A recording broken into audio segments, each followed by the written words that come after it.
Mamu, and Yamaudo Bison Samoa Yake CNA and ne Bna. Ebraso say bania de babasumo wom say yene wa santimantama said yewem aye kusu izone muna pa base ne city bia nim se twede ampo nyankrompon ono o senyuma pass no o de bekwa wie po no o de ba ye no obesa so de akwa kodu fie asumdwem wa bro how bia enti yakwa mo abia fo nsema ko chiko brema ko bata ye twa krehinke o mamuni amanfo nkro so a ejamon petrepene mpatra pamaji atum ene yakekese ene se kasea enwumre ye bania de Somwo echego Sompa television so sa na obeti yenka Sompa 98.9 obono ni afumantem no mo sa obono istia Sompa 90.7 and asantemantam no mpotam nyina Sompa 93.1 FM so ekuta yemu ensam doso na poso enie abai kontabu for dia tudwa so my Ghana boso miensa na dikan wa afimu no omo ebeka se ne sikasam ene oman no eya ne sa Ghana fo bi no makaka won ho aboma ye kyere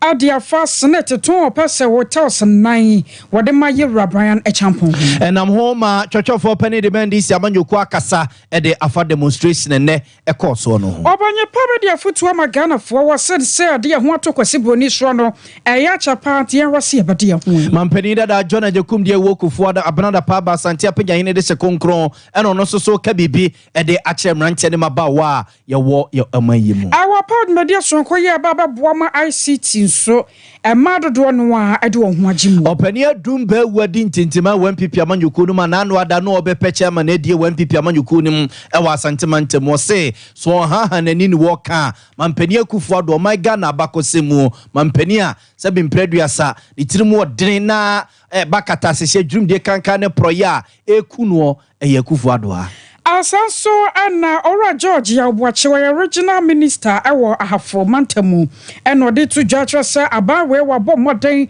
eba no enwomasua ho ensensem abzafo weni afofro pinua ne yakekese ne se kase ababia wo bia na nwumre ye bana ye de ababesomo ye faseda emanyuma yekoi 21st clinic wonko na kwa wo sia teka ya de no wobetimi eto ase ade ama wo na 3 herbal center wose anka kire wo say abusua wo de 3 core capsules ade abadwama suo Afemizo and 5G drinking so one more tire cheaper na so beso espresso ho na wotimi tu kwan ne bia hwese wo beko express group nchen efutuo bia ya safata bia na wo modebe mawo na afi wo masan so obo mo akontusem atumi akoyie wo ne nyumako ahodo ya ahodo de ba yabajana wa tu ana adomoso yasene ana benai yadaka siebo ebaba som akosia ajewa akwade aboaten animedi anomremene nana ya obo amalibi aboga afeyanto brother nsem no yenda na achifa abzafo ye hyase de afri o my Ghana yesika sam no ntoto ye ho na abai kontabufo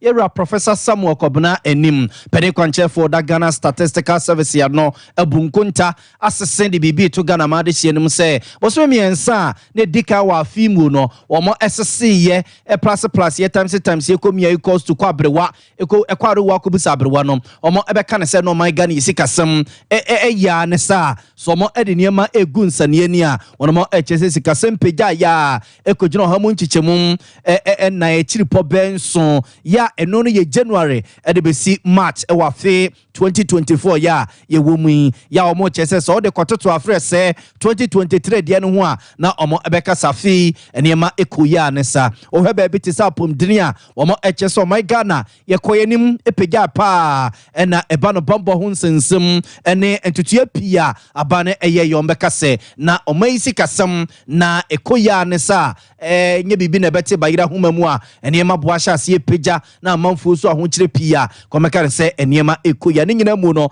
omo efisa ban egusua eye enema ese efata omo ogidie wa rehemu se ebetutoto ye titiru na eba ne kwayo wonsensem a ye no baye no si eduadua ne ntam ne agugusu nsuo ntam na se eso doso de amaya ebenam so menne esu amanfo sunto subo aye den jenebu aye den mekobu aye den enyado abo aye den atosode to aye ntimi nto sese no ebema ne nyina abafom Professor Samuel Kobna enim 2024 from a GDP oil perspective, the economy in current terms was 266.7 billion Ghana cedis, and from a non-oil perspective, the economy worth was 256 billion Ghana cedis, indicating about 10 billion Ghana cedis between a between oil and a non-oil perspective.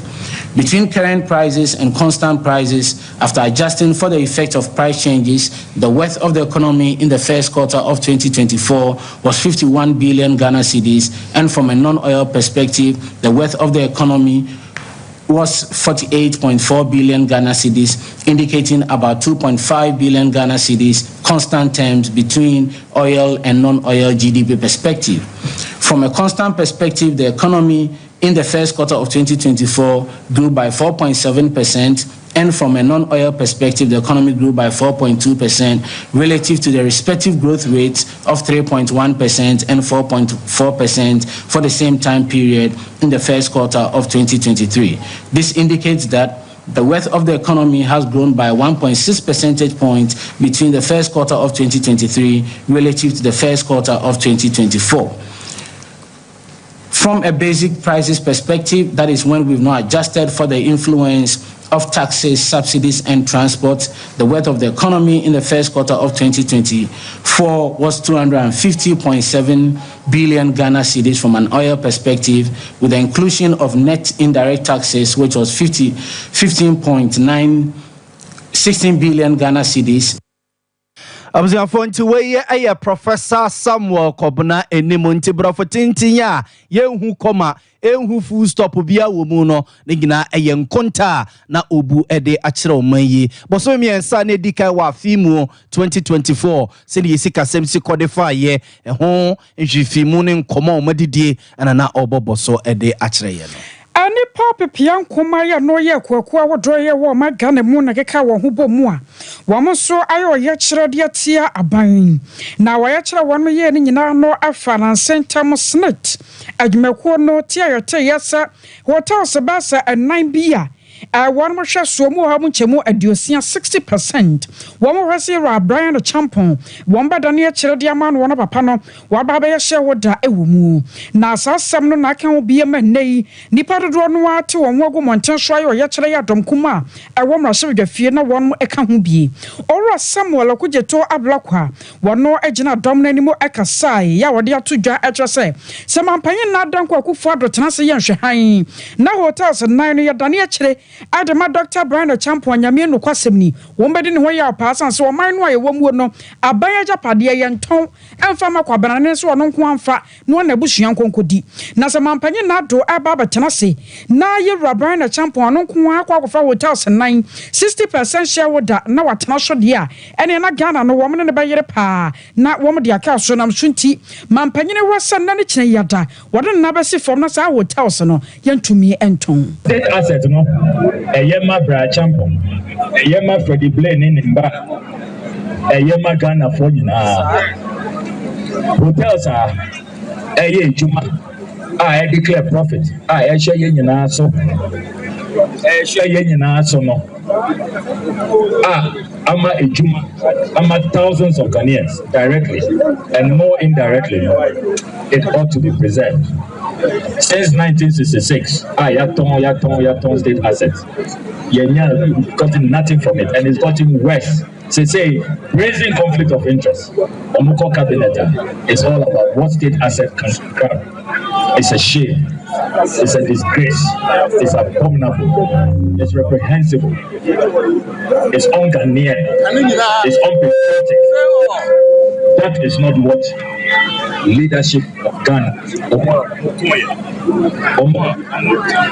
Secure your independence. This is not what they did to us. And for generations and generations unborn, you will all be remembered as the patriots who stood up and protected them. And on the matter of principle, sent a very clear message. Nyame enshira munyana. And what's no do Sabajani? Yera Nilante Vanderpool, one sort nano tumua, or Kankakra. There will get a car MBC fair Najan. What Wahanya Ayako Wahanya Ayako much opuledente. I join you. No, you're 2 minutes. Yabi, can you be Baba no was a quay, Ambadanishi.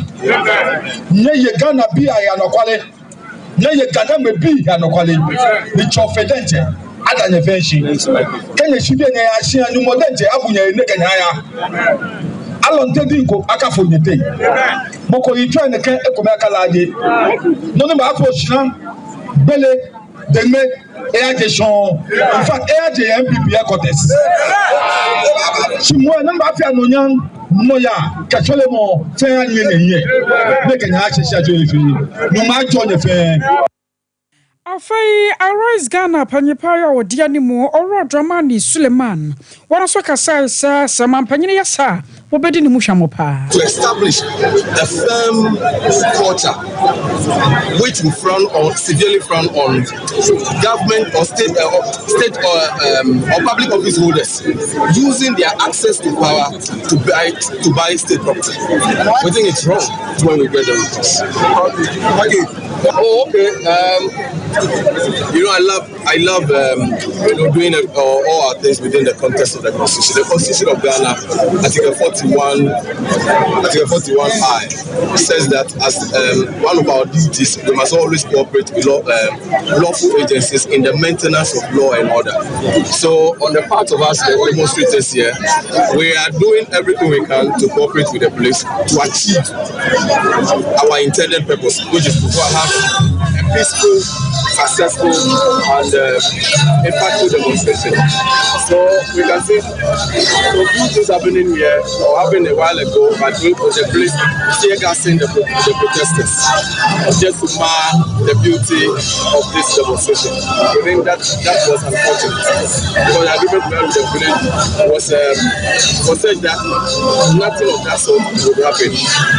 You understand? But it takes also to make the world. So there are still some bad or roots in the police. Yes. I was away Arise Ghana panyipaya odi animu oro Dramani Suleiman. I was for now so chocho for penny de ma NDC amanyuku no sa oyetire na ono so ewase bi no ye ne se hadwene se enel my God ye drum pemprenso a ye mampani ene ya ba mum penimfo munyino obi a ho ne mum se beyo na omo nko abedidie na omo fo edokose se no boada se ne eche ne enkwala di mu pilolo no nko ne yan wonum ne mum se adehye no mpuntu omon kanko omon siye ene o mabra bompuntu no ehia ye mpanimfo yi wo se no ene ade a hadwene sese wo my Ghana yamamumu. And thinks very little about the people. I mean, that's where we have come. The importance of protests is to just ensure that the people rally against what is wrong. The outcomes of it are not always in your control. But history must have it recorded that the people of Ghana rose up against what they consider to be a lot of insensitivity, a lot of greed, a lot of selfishness. And that is what matters, really.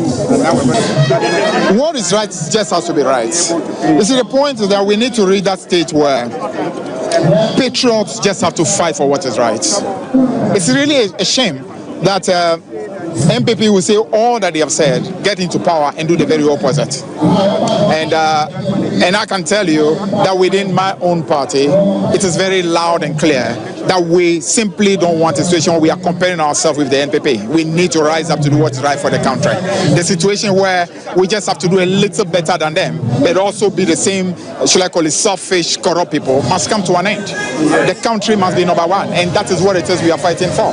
To reach that state where you can no more hide under a political party to do what is right, hoping that your party will protect you. That's simply unacceptable. The people of Ghana must fight for what is right. What happens is that the people of Ghana simply have to know who it is we are dealing with. That we are dealing with a group that simply do not care. And a group of this nature, the best way to deal with them is to first and foremost get them out of power. And the people of Ghana rally together to make sure that these people are prosecuted so that an example is set once and for all for generations to come. That you simply cannot become leaders of a country and become such a group of insensitive, corrupt, uncaring people. So that's what it has to be. December 7 must be a day for the people of Ghana to speak. And for the day for Nana Akufo-Addo Bawumia and the whole collectivity of insensitive, corrupt bunch that they are to actually face the music so that an example is set once and for all for this country. Unfortunate because, what it is we want is simply, we are not having a problem at all with the police. They are at the very end of the lot of the suffering themselves. Abzanfonti we ye church for penny de ma NDC amanyuku ni Rafifi kwete no. Oro Lord Paul Boateng woko UK abrochimemua asafo ya France House of Lords where asafo ba ewo mu ya wodi mu tintinma yie pa wode afutuo ama Ghana for ebra 2024 ABSA annual leadership lecture na ekoso ana watch say nyame anim ni braso so my Ghana ye boy ho so na ye wese wo man no anka sanka sampempen so ya duru ana nioma anyankropɔ twedi ampɔbasa yi adom de adom ye no ye behunu so hwe na yanka se yesika sam yatumi atoto ne yi wasela la sulala na ya dɔso da bia me pa champa no a ye kokɔ ye won krofo amaman so ansa ne yenya sika botene ade abɛbɔ ye ho bra no wase no na ama Ghana no yentumi nkɔye nimu a ye de ye ho dadaada ye da so te se de atia na se yetumi asɔre ye gyina na so waka na ye hwese nioma bia da de ba ye ho bia no ebefiri yanka se ho a anka o ma Ghana pa ki ye bɛkɔ anim us to cease to have to rely on external aid. If we are to break that vicious cycle of dependency on external aid and the great powers, those great powers who have fed and continue to feed on Africa's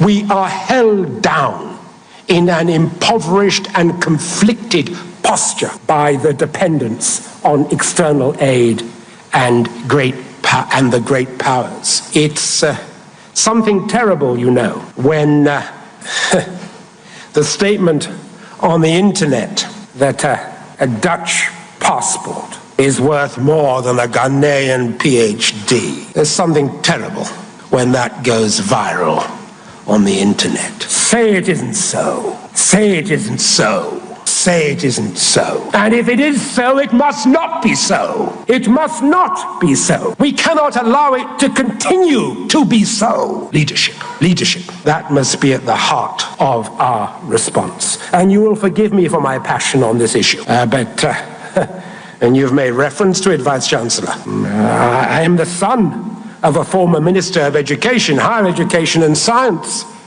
in our country. The son of a founding teacher of the Ghana International School. Teaching and education and politics are in my blood. I was present, one of the few here, perhaps the only one who was present more than 50 years ago now, at both the inaugural convocations of the University of Science and Technology in Kumasi and of the University of Education in Cape Coast. I was present at both as a small boy with my mum and dad.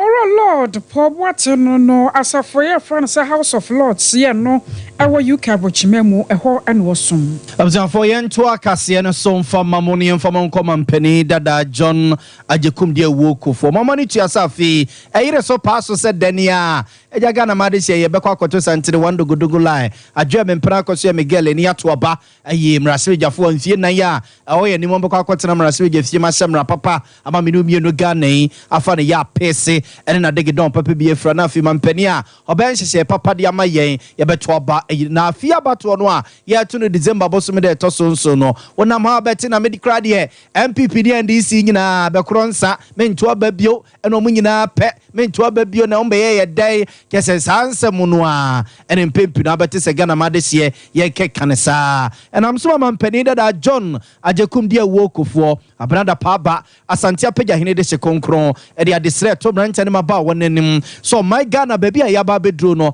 se ye pewomo a ye betime de yense duasi yakokoso akase wo mo na ye atu ahene ene ye si ahenefo e wo mayemu a ye mranche ne ma ba wano a nti obesre se ebreso ne so mayi se ye kwa akokire adwene ye de yensusu ye de etirimu Paul ba e de akekire wo man no a ye nya se mranche ne bepom ba bia trana se ye de ye mfa ho ne maya no susu dim ena me de mekwede o man no se ba ebo edi gu mranche ma ba wane tiri so nti obesre se afia bato no bia se watro di nko ade ko ne ko kire wadwene de yedie open wo de sansa metudwa wabra na NCC mpenimfo ene na na tena ye na kabomu a omo eye ncheche ne nkasa wodwumedie ede ama Ghana man. The real sovereign authority of the country is you as the individual. It's us as individuals. You are sovereign. But how do we express our sovereignty? A nation grace, everybody went to the forum or marketplace to take part in deciding how the society was governed. Everybody, each and every individual. Those times, there were city-states with a few people.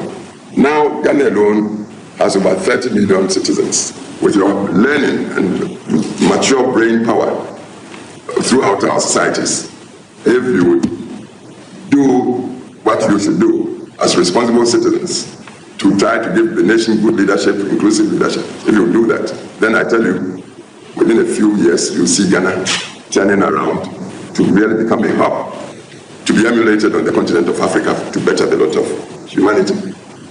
So, you've got it. And I don't think you'll be stoppable if you really stick to it and give the right direction.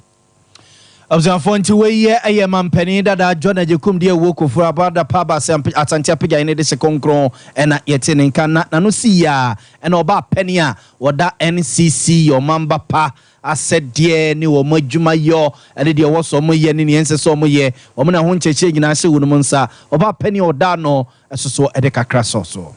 Don't allow yourselves to be used by powerful forces to create problems, chaos, confusion, to take up arms, to go and hurt your neighbor, all in the name of politics. Is that there is no greater hero coming from anywhere to come and save us.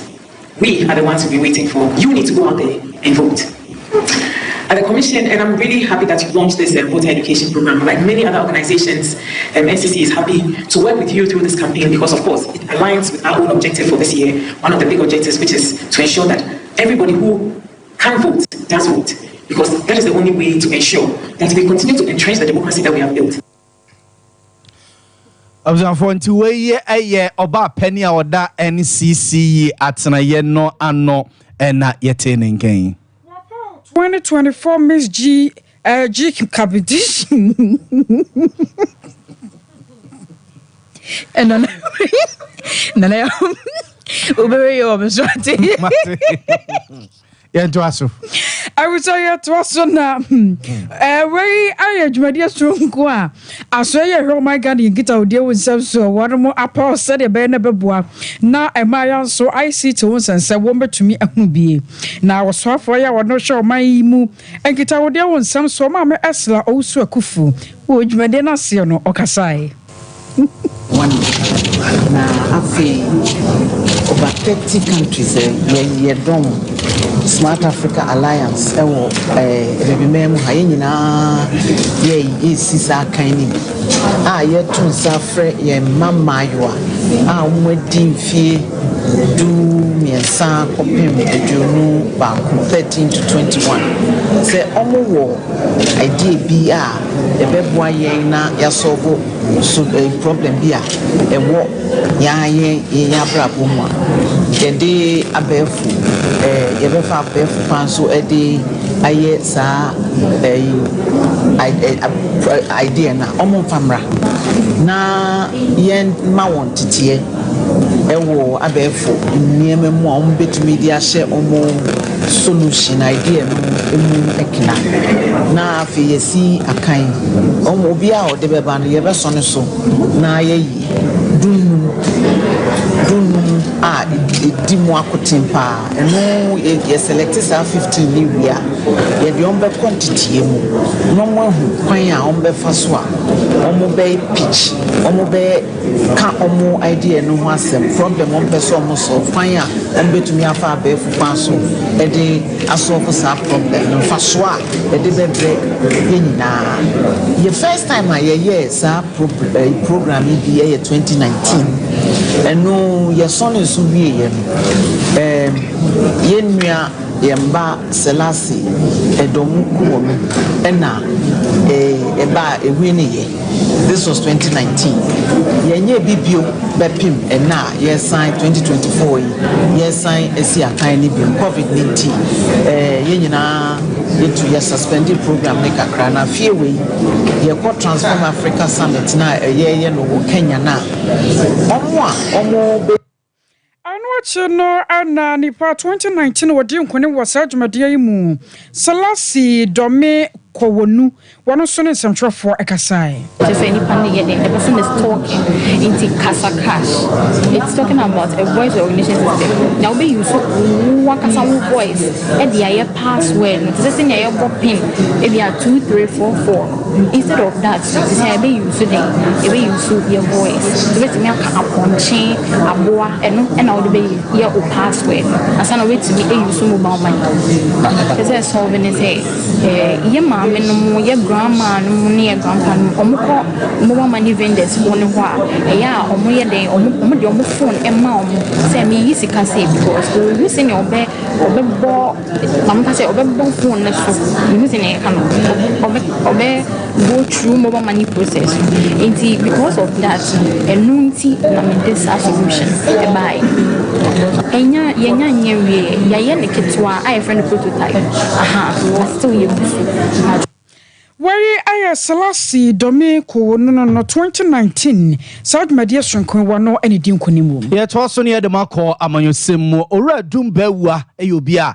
Eba na MPP amanyuku ni modinti ntima kra pa na mbeka hye ne so a be mre kakra nie emra na MPP amanyuku ni yentuti ato abayi ewra no mo a ebeda amanyuku na no wo mantama hudu mu no asante mantami ura ne dumbagua ni bre pa ema chese na uchiri kurei kotire betire se tu ayini ne se ayini fa MPP amanyuku no mo asante mantamo emfa tumi ma no na nka oni party nanim se regional chairman me wiase wo mo ema ne nkwanta wantimi nkunim na adumba wa ena mampani na nadu denko akufodo mamu a wo bu ndei wo sese na wo bu nkunta na se wode agina insaniye so no wo kire se mampani na nadu denko akufodo mamu na wo bu ne de obeka ne se efriemra oh my god na twedi amponya nkrompo hwane ne ne eja oh my god ye bepia asase so ma ye de ye ho e de free kwati kokko nsam afi apema hankro edio numben nso no e de bane de obeka ne se oh my god na ye mampani a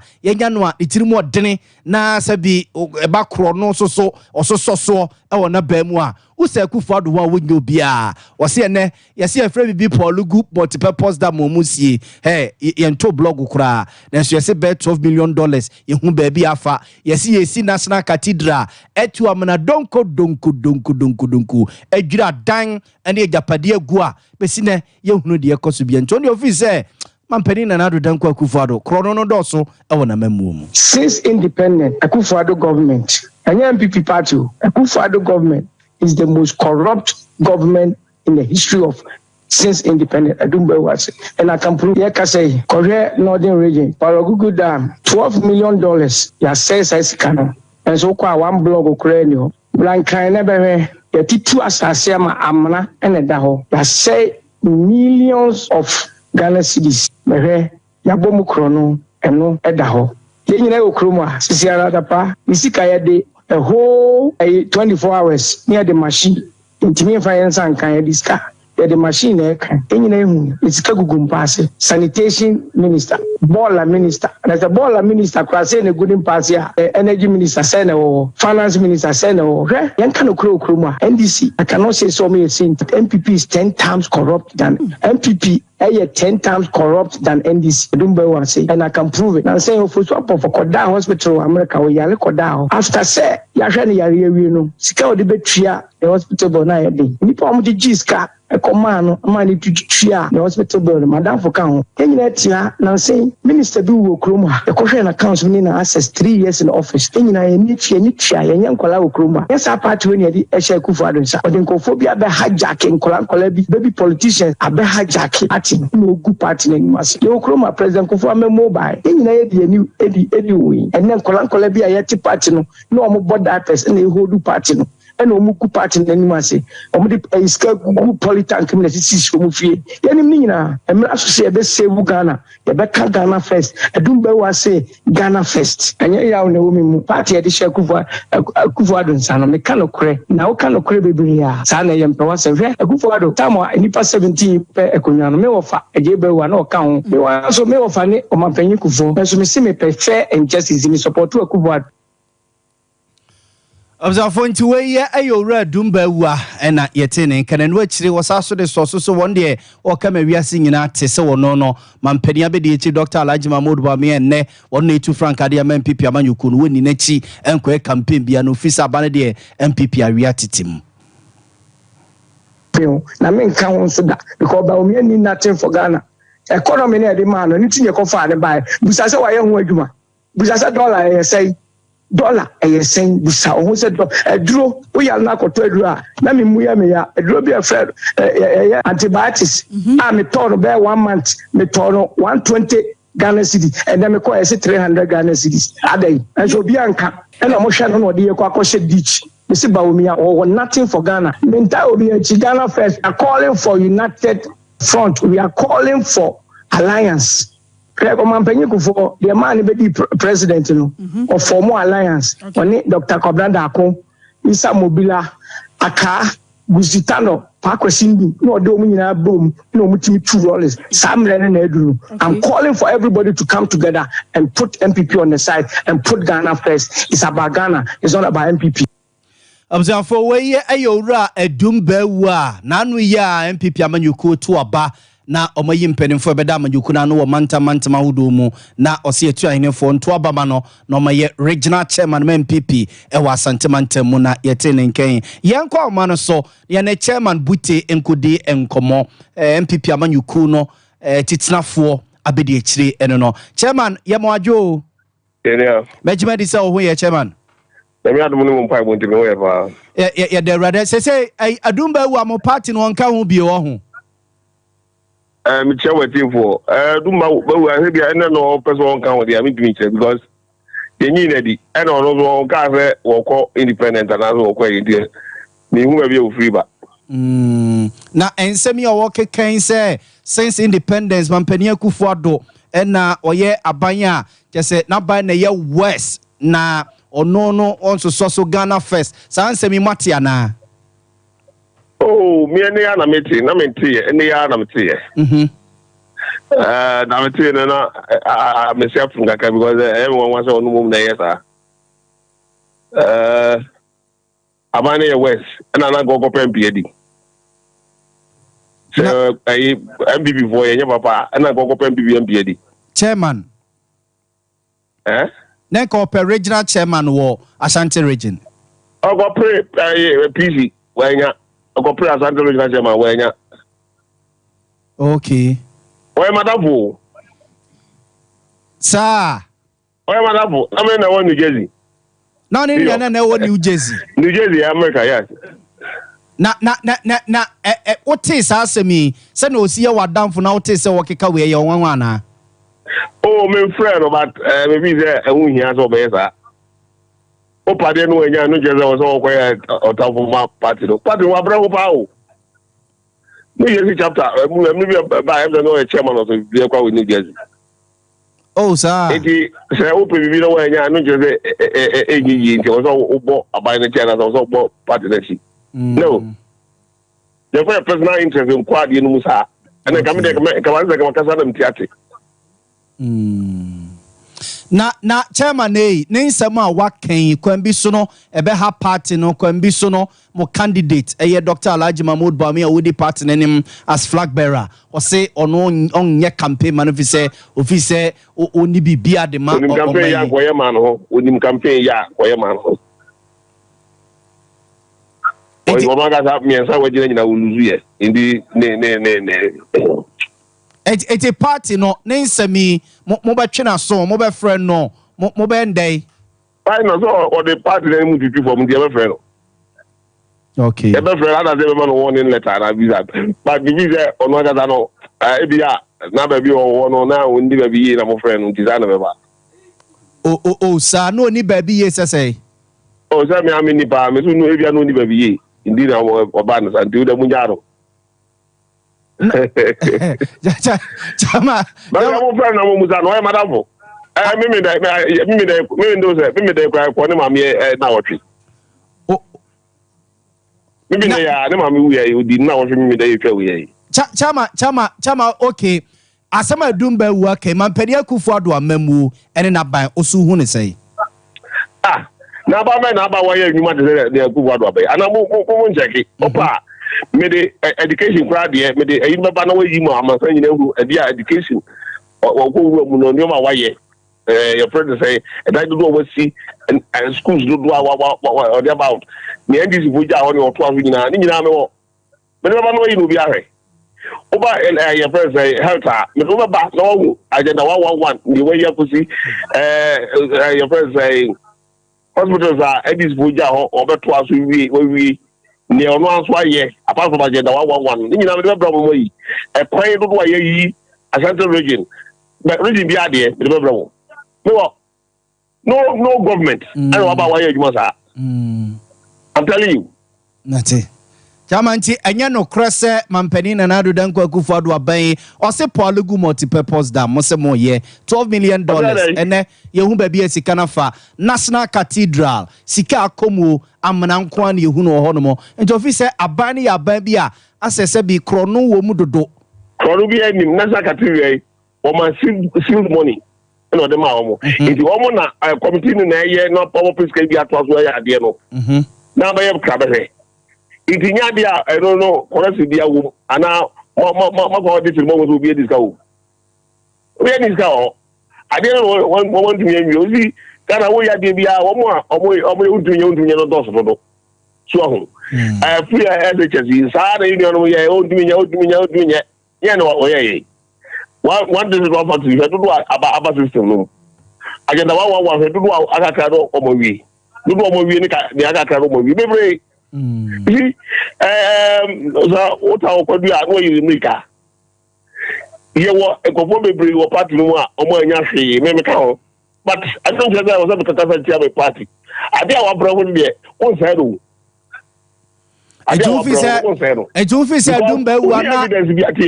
only evidence be at say, Nanaku buy, I don't know buy no or corrupt. Only evidence. Chama Edumbe wadi ade pa na na ope o party ni ma ne nsan kenti a intebe na ba bo ntebe ka kasa menka ono ga na ba ka jewo eno me me ka zi enye o de ono ga na ka jewo regional chairman na amfa ma ntia na regional chairman de ze to aba era ko to aba do ogudi gugu eno nya me na ye oro na ndika be wa nyi ni o de afi we go be a madamfo edinka enye madamfo dia ga me keke bi ma no umuze me keke no but ohia eti o ye madamfo di no de o de be fafa say ah we etufo wo na me aba no okay chama de ma me na wase eti o se eti da be ne yan we se bia party be twro Edumba wu ase bia mo bo no kokko sa de we we no anye bi me be the first vice national first vice no say madamfo no me frero my friend, my to our friend. We are going letters. My friend. Okay. I'm not going to transfer kasa. Okay. Because you padu do. You put back right. If you man because of you know can we know because they are meant to about the crowd. Meant to know. You padu vote no. You are saying the kasa. Yo. Chama mama no wase. I didn't say. Sir, o party no. Na enne o sa ka bia. E bia ba we be crowd na wo mo di na ki yo crowd obi anya hwe na wa o tin je crowd na obi nya bibi. It is a sabotage system. But some tell me something. Can be any among back of problems of many and another by a money. Charles, I about years about what would the okay. I ain't got a car. Nippon be reading now for you. Ebi achama wadam funu je dan cheche mu se manenti asenti na ebi amana abasa. Ono de nakuma na ya na edu be nakuma ne ba dia uka bia won di o na yese nakuma nye adwunu wa be 2-3 days ago ti o zo abozo ya no kan no na yese ne kokonye mate da se chama mate me da se chairman yo amjafo we aye chairman Dankwa Smith Bute or ye vice chairman edema NPP Amanyuku National ene ne na kwa kudin komafa Edumba wa ne nsensemi ehun 21st clinic na ya kan for dia ma wo sakwa na wo siateka ya de no wo nto ase siateka no efi wo to asentini no atwe wo ade aba na mo mu na mo ayo dududu eye wo say aba dua wo kire wo je wo ba bi ya anye no wasa wo be ko 21st clinic nchen na adokotafo aboa wo mo laboratory center so wo scan wo honom bibia wo betumi aboa 24/7 pa ya wo ye adwuma from panyimfo ayo 0540 311 0540311311 3 Herbal Center the 3 Eco Capsule Saba Ayekoko Master Drew was this na ya koko na wo so ana yam tima ba badwa wo so wo jon ba bia anyia wose wo bebo wura pharmaceutical shop ahodo bia da ye ba wo mu awokwa wo so wo pethire ko capsules koko master dro no obanya bia to fra 0546 107 107 0546 107 107 Mezo and 5G drink ye kan for the amount anode ye ti apona ahoden wo mu we CPC tano no abusua hwese ubenya Mezo anasa 5G drink bi ni wano no mo wokwa hwe overseas junction na manager Daniel 21st clinic ubenya biato ana from panyimfo e was 0246 270221 0246270221 Express Group ni yade wotu fando wakwa abrochire ehe na apeso okọ Canada US UK Australia New Zealand baby biada ya apeso owura bia no Express de wokọ ana wo pa kwantu mo fotu samua eno so mo boa pa wo wasafo labor run about ana nkran wo kan she first light de akeka ho doso 0249 000448 0249 000448 abusaya jina worsonia homesonia ba emfifi mantemu abrante kwa bia susu se woyege nyame nko akwakori obeto ama mante kwa no wache no asam no akosisai ye homeso ye pa ebedi hu nkomo 21st clinic yes sciatica expert sciatica no o nerves na wo to ase na fa wo siremu na fa wo nasia besi ase ho no se ho techema eno ene fa ne sciatica na etimi bubu o to ase ka wo se dwe wo sirem wo je ho ba bia enye na eno na 21st clinic ba ye adwuma pa wo mu yenti abaso bo o magye no Ghana ha ene amono ne enya asem ketewa Womuji international awards ahodo womuji local awards ahodo na anu nso na womu be the only sciatica research and treatment center in Africa bibrim ha no ebi ni baabi a gise 21st clinic nko a womu de bibiduro ene besa o yare no masa de machine aka ho eya yare sabia yare bia wutimi de ko ne mama de ba ko a wo magidi womu pa no eye sciatica ena stroke nso de kwa diabetes ne hypertension ne ade ne ade Ghana ha baabi a womu ho 0540 311 311 0540 311 311 That's a 21st clinic. Woman is sciatica expert.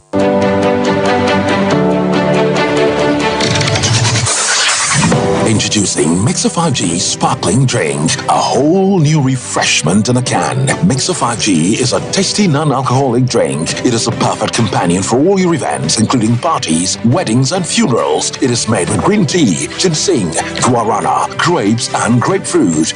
Get refreshed with Mixer 5G Sparkling Drink. For bulk purchases, contact 0246 270 221. This advert is FDA approved.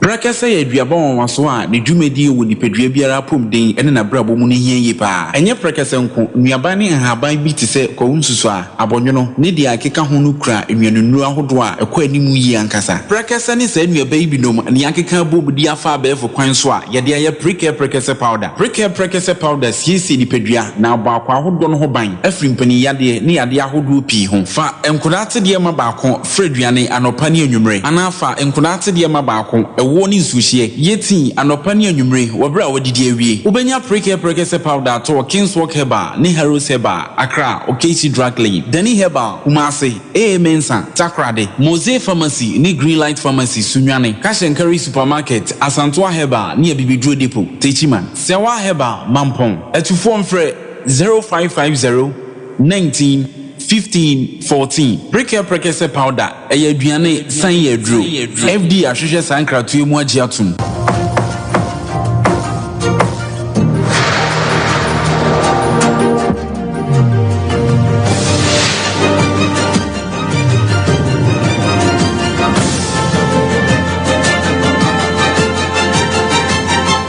Sompa TV Emma Aketiapa Abusiadam was ya twaso Oro Georgia Obuache aya for mantam so for no de to judge say aba wabatina konya so nyame anim ni wasayi sanse wa bomoden papa fa no homasua hu ensem mu wose efa no say yesisi suku adan ye wasa nkoda benya be papa tena enhomasua buku ni ade de aba we abomoden pa ye obekoso ato so emfia hodo ya edi animu.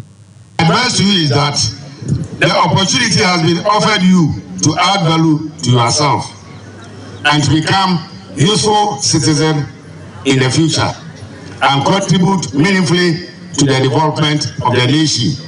And as I always advise my students, the world will buy you at the price you offer yourself. I am mindful of the numerous distractions that engage the attention of most students. It is important to remind you that your inability to properly balance these distractions with your prime reason for being in school will cost you dearly. I know Chenoma Johnny or Watano South, about to so. One monya for Benjamin Yabua, one so Kasai. I would you, my dear Yana, one would dear Samo or two Presbyterian Senior High, and fish yet you no more, no one would no see. It has raised a number of people, that is, medical doctors, PhD holders, politicians, academics, chartered accountants. I just want to mention a few. On this special occasion, I urge the management of the school to continue to work very hard in order to raise the position of the school from the current state to an enviable position. Afei ankane mrasaba Johnny ya no so ewo Tano South won monya for Dr. Louisa Hanabisiu one so de kakra to aso. Even before saw the need in building a 3-classroom block from my own pocket. That was from my pocket. Because at the time we didn't have enough classrooms for the students to go to school. We had water problem in the school. And I facilitated a rain harvesting water tank to the ladies' side. Probably maybe now it may.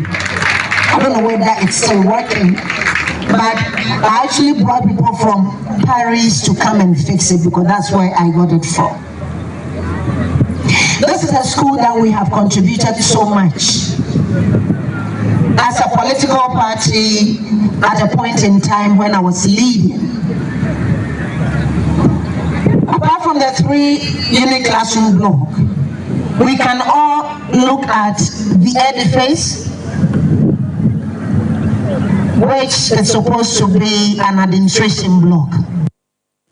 I was your Canema Johnny ya no Watano South and Paswaso. One monya for Dr. Louisa Hanabisiu. Yet was so nano kwesia dane ye janum nyina da Father's Day na e janum ye bo ya basoni ya maya mo ewo eja empente nkwane ya hesuo ne bra eya na ye brem kwada yi hu etoda ya ne mu odende e twobmo ne die enkokwa o ni ye nkokwa da akwese hwenimu wi no ni ye ya nanso yire sede ya wakwa ye gye ya eja pam wona ade akwada ne baye no e wo se oyenam so e me yenuanom Sompa FM a e wo Enkransa 90.7 ebuja se omo ebo ejanom abaso no mamo na yaso mu nkran ne abo no mabati so omo nkoso a na omo enkremene nam so ema Ura Steven Bafo a we manager eda Sompa FM ano e wo Enkransa de afutu we ema abatan ne ejanom ye man prominence say there enye Sompa enka mi hu bi da Miniano fan club for the act of nation building is a huge task that no single individual can do it and claim the honor all alone for himself. What's your Sompa? He said, Yenina ya bua. Etimanya dream passay. Man fan kwati terrorist group. Man fan kwati etunyatifu okuo. Na mo say, mo ye fan club. Mo di abua kurasi esie. Na fa mo nsaso na mabu fufuro nso anya dwumadie adia na mo saba so bode. Azafonti weye eye janom na ne ye ball no mabaso wa bra na yesa so ya amamre ne amane na Sompa fan club a ebetena eye Enkransa ne mpotamo wo mo apahontum no akire abankra chepani a owo Enkransa no for baton pesua so honorable Peter Oseifu su esoso ebase emode nsem wetu yanim ye hwe dwumadie ya anase nyentra na ye hia ha no nyina yanim se Father's Day ena ye ejanom da sononko pa na saa dwumadie we no ye hwe hu se Ghana ha na se wiasemu ha ba bia no ba bia ni ho a ye di dwumadie a etisei because sɛ eduru Mother's Day yɛte dawuro bebree by Father's Day no yɛnte hwee ɛno nam so ɛna ma Tarawa media yɛn nyinaa yɛ tie Sompa ɛhyɛ aseɛ ehu sɛ saa agyanom so ɛyɛ atitirifoɔ a ɔmo hia paa ne titiriw ɛne abrabom anaasɛ abusuam ɛni nti Tarawa media ɛhyehyɛ sɛ ebire no duru sɛ ya yɛnni agyanom da sɛ ɛbɛyɛ a nkura anaasɛ mmɔfra nso ebehu sɛ agyamo ho ehia paa ɛwɔ abrabom.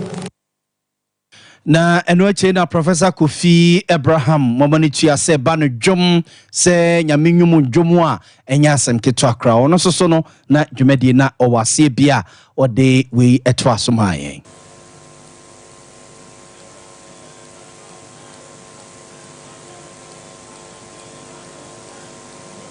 Absa fonti we aye Professor Kofi Abraham ena yete ne nka no ene ehira Kenya me aye yinka ni din manfamene no ama kametwa so anwumre so hwanu ana miye wo koso ye ebi a me fa no no a eye wo mo eye se obi a okodi fufuo 50,000 obabesia odi fufuo 500,000 koso ye nto so I was to so na okwa asemfo so ye wo mfimfim mantamu a ya tete samna te kwa no binum yesusu se wo mo ye gay Wama keka won ho abomate WhatsApp group.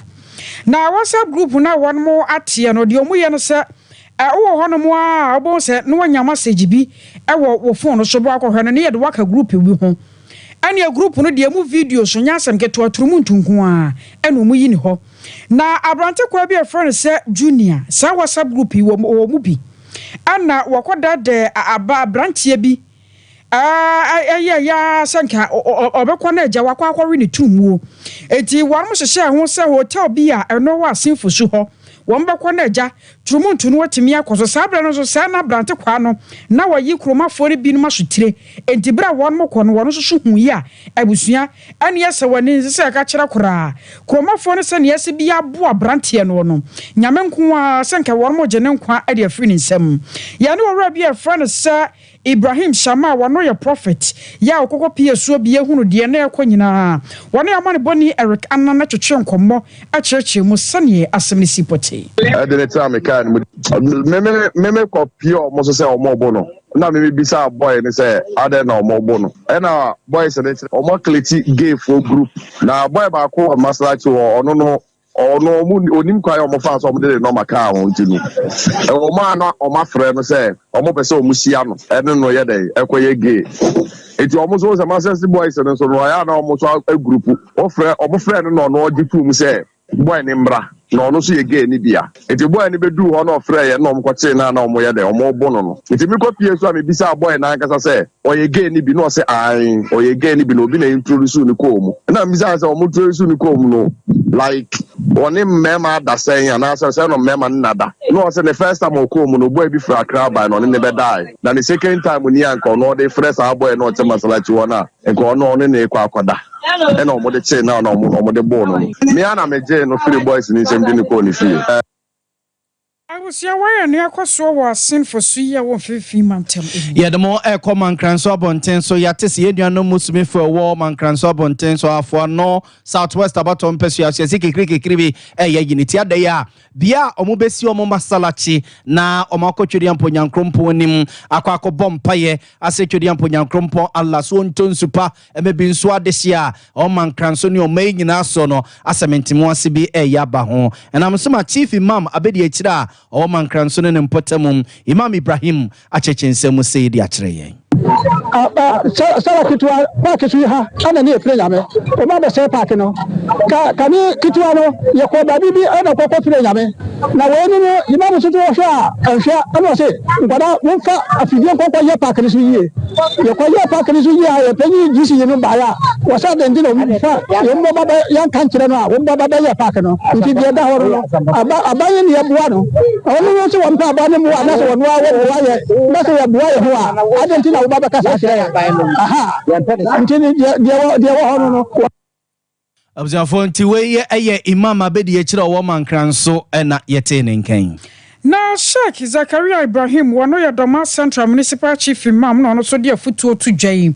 wase ne wo kwan ya nei entokwanto hyase ewo wiase afa na baabi no a nyame anim ne ha dwene pa wase won kan kwa kire ne Israelfo ne Arabfo na hyase ya won mo ye amani papa bi ankoma won mo kwan ahwere won wo no wo besra da so homa asomdwe ne yim sanse ne ntokwa emfa hwe emere we are say ene awudi adoso atutu asem adoso asamenkumia adoso ni nyina chi no ne eya werho kase ne say 2022 ene ntokwa bi sori ya Ukraine we are say nyina ba bi obefa bi Ukraine no yenkoboa Europe akan ho abom America ta akire Africa fo ka ho obi aka ho bi yenkasa ntia Russia na yemmoa Ukraine ne omu ye that time na ye papa because yesisi obi a ya mekwan so say ye boa na defend week na yensi asem ne ye anche bi a yankopon pese odani pa bi suban ya di and since 7th October bepem ne bosmo wote ani akire nipa yesusu se nka o me patant of no ye de kwa United Nations asetna se nko bata America for say veto power ye mpene se ye mpata ye jama monko at the same time we are journalists na sa report ma ye say America na o mediate na wa separate ntokwa no nipa na o patant ntokwa no sa nipa kro no na sponsor Israel e ma wo akodi ahodo nyina bomb sa ne muduro 2000 tons ni apaya gu nipa so. And watching the Doma Central Municipal Chief Executive, one Monyan for Dresser, Watara, one of the Kakratuasu. Your Eminence, in spite of the global economic situation, which has led to unprecedented IMF and World Bank intervention in many countries, government has remained committed to delivering on its mandate to the people of Ghana and also all sectors of the economy, especially education, health, agriculture, infrastructure, job creation, etc. Municipal Chief Imam, the government has not reneged on its commitment to expanding infrastructure. Major road networks across the country have been constructed, and works on many other highways, inner city roads, interchanges, urban roads, and feeder roads across the country continue to receive progress steadily across the country. In the health sector, our landmark Agenda 111 policy to provide hospital to all districts in Ghana and new regions without districts and the regional hospitals, respectively, are progressing so well in the.